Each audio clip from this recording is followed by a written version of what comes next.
Welcome back to another card tutorial. Keep watching to see how to make this happy birthday card. Here are all of the supplies that you'll need to make this card. Of course, the rhinestone details are optional, but I think they really add a nice touch and a little bit of sparkle to the card. But again, if you don't have those, just leave them off. The first step is to take your pencil and simply draw out the lettering on your card.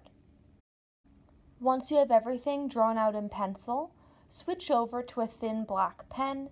Here I'm using my favorite Faber-Castell pens again, and this thin black pen is in size S, which I find is a really great thickness for outlining lettering. And simply outline the words wishing, the, and birthday. Once you have those three words outlined, simply go back in and color them in so that they're solid black. I'm using the same pen here as the lettering is quite thin and small, so I found that actually using this thin pen allowed me to be really precise and stay within the lines that I had previously drawn. However, if you want it to be a little bit quicker, you can also switch over to a slightly thicker black pen. Once you have these three words complete, the next step is to add in the three accent words, and that is you, happiest, and then ever.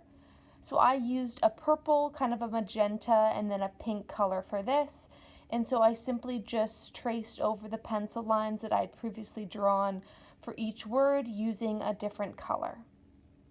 Once that's complete, you could simply leave the card like this for a rhinestone-free version. Or what I did was I placed some accent rhinestones on the kind of three colorful words in the design.